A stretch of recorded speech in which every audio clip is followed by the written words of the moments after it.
Em nome do Pai, do Filho e do Espírito Santo. Amém. O Evangelho de hoje começa com uma controvérsia, uma indagação dos fariseus e mestres da lei que começam a se perguntar quem é este Jesus que tem um grupo de discípulos que age de forma tão diferente. Então eles perguntam por que é que os discípulos de João jejuam e os teus discípulos não jejuam. E Jesus começa a resposta com uma metáfora que, à primeira vista, parece simplesmente uma pedagogia de dizer assim, quem está na festa de casamento não faz jejum, mas que tem dentro dela o núcleo verdadeiro de todo o Evangelho. É uma coisa impressionante. Ou seja, o esposo. O Cristo se identifica como sendo o esposo. Se nós formos ao Antigo Testamento, nós iremos ver que o próprio Deus se identificou como sendo o esposo. Desde o tempo dos profetas, Deus se apresenta como o esposo e o seu povo é a esposa que nem sempre corresponde ao seu amor. Pois bem, Jesus é o esposo na festa de casamento. E que casamento é este? O casamento é esta união, é esta comunhão, unidade entre Deus e a humanidade. Bom, de uma certa forma, nós poderíamos dizer que Jesus não é somente o esposo, ele na verdade é o casamento em pessoa, porque na sua divina pessoa estão unidos Deus e o homem, porque ele é verdadeiramente Deus, verdadeiramente homem, nesta unidade.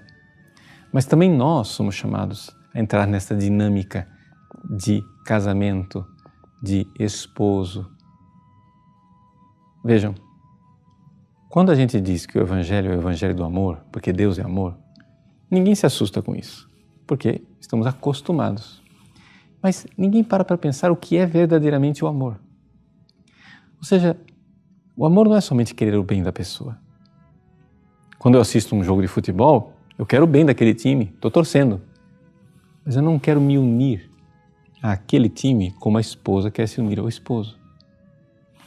O próprio do amor é querer esta união, é querer esta comunhão, esta intimidade. Faz parte do amor que o amado se regozije na união com o amante. Esta unidade. Eis aí, Deus é aquele que nos ama e Ele quer se unir a nós. Essa é a vontade dEle. Mas o que acontece é o seguinte, nós precisamos ouvir esses seus apelos e nos unirmos a eles. Infelizmente, nem sempre nós estamos na sua presença. É aqui que vem a chave de leitura do episódio de hoje. Quando o esposo nos é tirado, nós jejuamos. Ou seja, o pecado faz com que nós nos afastemos deste Deus que nos ama. O pecado, ele mata a caridade em nós, mata o amor dentro de nós. Quando eu peco gravemente, o esposo é tirado. Então é necessário fazer penitência. Então é necessário ali se arrepender, é jejuar. É necessário ali mudar de vida, porque o esposo me foi tirado. Quando nós pecamos, nós estamos todos na mesma situação, não é? De Maria Madalena, na manhã da ressurreição, lá no jardim, perto do túmulo de Cristo. Tiraram o meu Senhor e não sei onde o colocaram. Então nós precisamos ali mudar de vida, fazer penitência, voltar atrás, como o filho pródigo que volta para a casa do pai. Mas mais do que filho pródigo, como a esposa prostituída que volta para a fidelidade do seu marido.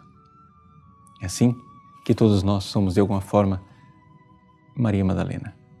Todos nós que um dia estivemos na festa de casamento com o esposo, lá no batismo, quando nos unimos com Cristo, por causa do pecado, nos tornamos essa esposa prostituta que precisa voltar atrás, porque o esposo nos foi tirado pelo nosso pecado.